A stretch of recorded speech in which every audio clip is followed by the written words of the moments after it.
David is getting ready to go to a wedding. He sees a boot on his car and then a flyer for a place called the Car Rental Agency.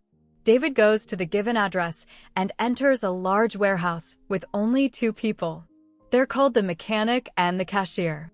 They make him go through some kind of audition before telling him which car they are letting him rent and ask if he would like to include the GPS. David says yes. David drives to the wedding. There, he is introduced to a woman named Sarah. While there is a mutual attraction between them, Sarah tells David that he should not to pursue her. Sarah goes to dance, but David says he doesn't dance. He watches in regret as she dances with another man. David goes to his room alone while Sarah spends the night with the man. The following day, David is driving home when the voice of the GPS asks him if he would like to go on a big, bold, beautiful journey.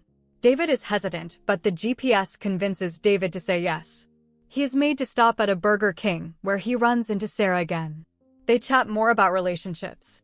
David has always wanted to be a father and husband, but Sarah has never had relationships work out for her. As the 2 prepare to go their separate ways once more, Sarah's rental car won't start, and David's GPS instructs him to pick her up. She accepts the invitation.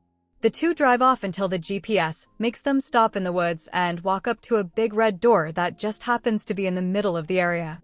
David and Sarah are surprised to enter a new room when they walk through it. David recognizes it as a lighthouse in Canada that he visited on a trip with his mother. The 2 go to the top and enjoy the view. On their next stop, David and Sarah are told to stop in a field and go through a door that has graffiti on it.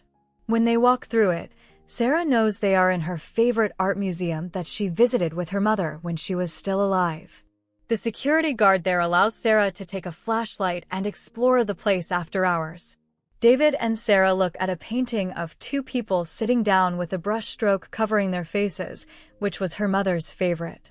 On their next journey, David asks Sarah why she is single. She tells him that she has a tendency to cheat even when her partner is a perfect match. They come upon their next stop, a door that is inside a greenhouse. David recognizes it as the doors to his high school, which made him nervous to step inside. They return to David when he was 15 and about to star in his school's production of How to Succeed in Business Without Really Trying, and he was about to tell his crush Cheryl how he felt about her, and how this is the day she rejected him for another older boy. David is forced to perform in the show as Jay, Pierpont Finch again before telling Cheryl how he feels and reliving the pain of that night, while Sarah is seated near David's parents. However, he takes it a step further by telling her during the show on stage about her future and how she marries and divorces another guy. The show gets into the number for Been a Long Day, with Cheryl walking off in embarrassment. Sarah saves David by singing the song with him before the audience joins in. They run off together after it ends. The 2 continue the drive as night falls. Sarah realizes that David is falling for her, but she tells him not to go after her. David stops the car, somehow transporting them to a black box theater where they walk through the doors to a hospital. This is the night that Sarah's mother died, except she was originally not there that night. She speaks to the nurse, who confirms that her mother died an hour earlier. Sarah goes to her bedside to tell her about David. Meanwhile, David ends up finding his father, who is worried over the premature birth of his son and his new role as a father. David tries to comfort him. Sarah later explains to David that she always had guilt over this night because she was having an affair with her college professor instead of being there for her mother. They leave with stuff from the gift shop. David mentions on the drive that his mother left the family when he was younger. David and Sarah are then brought to a mountaintop where they get a look at the entire planet.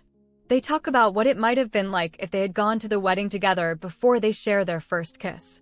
On their next stop, the 2 come upon a billboard with the next hidden door, one they both seem to recognize. David and Sarah end up in a cafe, where they come face to face with both of their former partners. David is confronted by his ex-fiancée over why he ended their engagement, and him having to explain that he fell out of love with her. Sarah is forced to tell her ex-boyfriend that she is going to leave him in the middle of the night without explanation.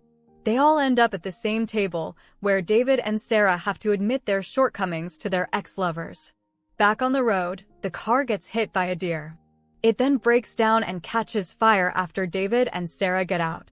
Sarah takes this as a sign that they should end the journey now before either one of them gets hurt. David expresses his love for Sarah, but she thinks he is just falling for a fantasy.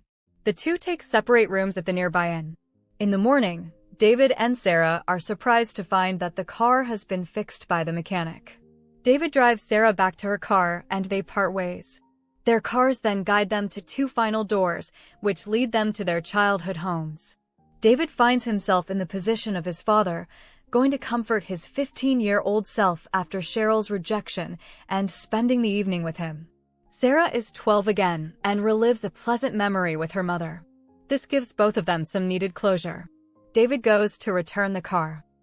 He meets the cashier and the mechanic again, asking if they try to set people up with their soulmates, something they find amusing. He finds his own headshot, along with a woman that was supposed to pick up her car, but Sarah ended up being the understudy to take the car instead. Later, Sarah goes to return her car and then decides to try to find David. She ends up at the front of his apartment and admits her love for him, willing to give their relationship a shot. They kiss and go into his apartment. Thanks for watching, and don't forget to hit that subscribe button.